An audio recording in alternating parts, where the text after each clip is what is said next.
পাৰিবাৰিক কণ্ডলৰ ভয়ংকৰ পৰিণতি নিজ ভতিজাকৰ হাতত প্ৰাণ গ'ল খুৰীয়েকৰ ঘটনাৰ স্থান তামুলপুৰৰ চিকনিবাৰী পাৰিবাৰিক কণ্ডলৰ বাবে প্ৰাণ হেৰুৱালে এগৰাকী মহিলাই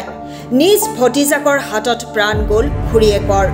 ৰঙিয়াৰ সমীপৰ তামুলপুৰ জিলাৰ চিকনিবাৰীৰ আনোৱাৰা বিবি নামৰ ৪৫ বছৰীয়া মহিলাগৰাকীক নিজ ভতিজা নজমুল হুছেইনে আক্ৰমণ কৰে এই ঘটনাটো সংঘটিত হৈছে ৰঙিয়াৰ সমীপৰ তামুলপুৰৰ চিকনিবাৰীত ভতিজাকৰ আক্ৰমণৰ ফলত চিকিৎসাধীন অৱস্থাতে মৃত্যু ঘটে আনোৱাৰা বিবিৰ পৰিয়ালৰ অভিযোগ মতে ৬ মাহ পুৰণি কথা সুধিবলৈ আহি ভতিজা নজমুল হুছেইনে নিজ খুৰীয়েক আনোৱাৰা বিবিক মাৰধৰ কৰি গুৰুতৰভাৱে আহত কৰে আনোৱাৰা বিবিৰ পৰিয়ালে সংকটজনক অৱস্থাত ততাতয়াকৈ ৰঙিয়াৰ এখন ব্যক্তিগত হস্পিটেলত ভৰ্তি কৰে কিন্তু এটা দিন আইচিইউত থকাৰ পিছত মহিলাগৰাকীৰ মৃত্যু হয় মহিলাগৰাকীৰ মৃত্যুৰ পিছতে পৰিয়ালৰ লোকে ৰঙিয়া আৰক্ষী থানাত এজাহাৰ দাখিল কৰে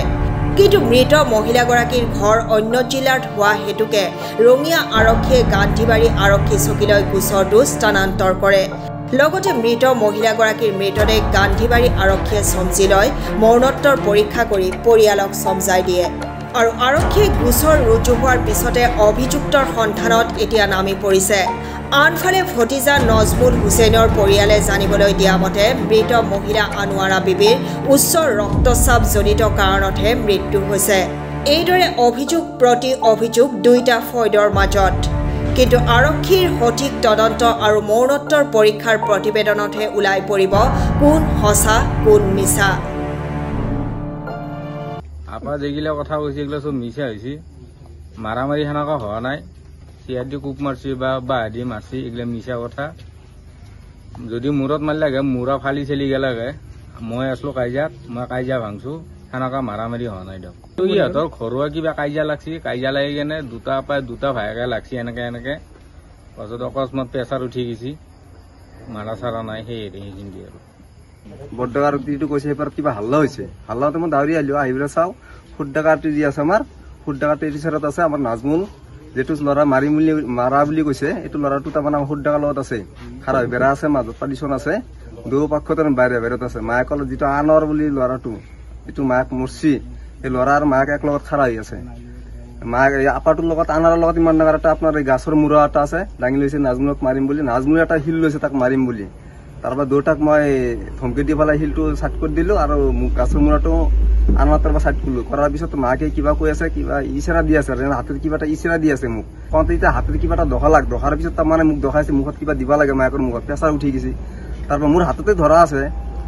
ধৰি থাকোঁতে পিছত ঢলি মাটিত বহি গৈছে বহি থাকোঁতে তাৰপৰা দাঙি লৈ আহিলো উঠাই লৈ আহিলো আনি ঘৰৰ ভিতৰত আনি পেলাই আপোনাৰ পানী চানী ঢালাই গৈছে আপা মাছ মাৰিব গৈছে তাৰপিছত মোৰ সদ্যাগাৰ ল'ৰা নাজমল আহি পেলাই মোক লগত মাৰিলে পৰি আছে মই মেডিকেলত লৈ গলো ই ৰিক্সা দি আধা ৰাস্তাৰ পৰা মাৰুতি দি মোৰ ফুল খালি আহি লৈ গৈছে মোৰ পৰিয়াল নাই তাৰ মানুহে মোক সহায় কৰিছে সৰু মানুহ ডাক্তাৰে কৈছে মূৰত কোপ মৰা বুলি ডাক্তাৰে মোক ক'লা মূৰত কোপ মাৰছে মোৰ ভতিজা নাজমল হকে সি কৈছে মোক বোলে তাৰ দেউতাকে কৈছে মোক বোলে পুইছে এই আখাৰ মই খুজিছিলো খোজাৰ পিছত আপাক কৈছে এইখানে আপাক মাৰি পাইছে কেইনা কলো তোক পোৱা বুলি তন্দুক আপা কৈছে তই কৈছা এই কথা খোচা মাৰি দিছে আপা খোচা মাৰি কোপ মাৰিব কৈছিল মোৰ ৱাইফে জালে ধৰছি ধৰাৰ পিছত মোৰ ৱাইফৰ গাত কোপ লাগছে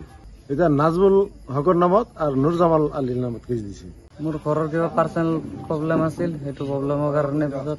সিহঁতৰ ঘৰত যাই কিনে কিবা খুজিছোঁ মই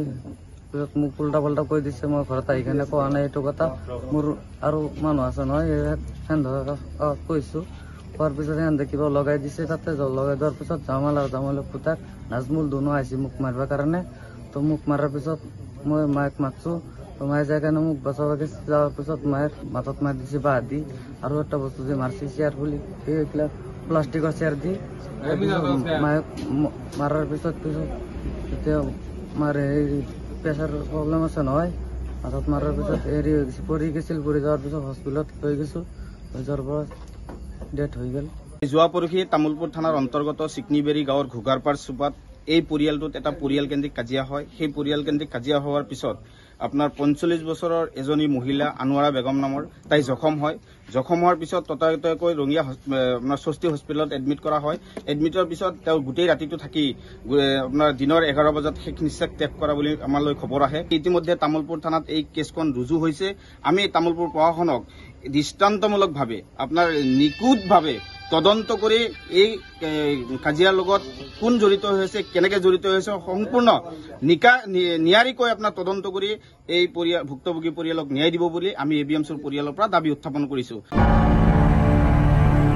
ৰঙিয়াৰ পৰা সৰু খানৰ ৰিপৰ্ট SC নিউজ।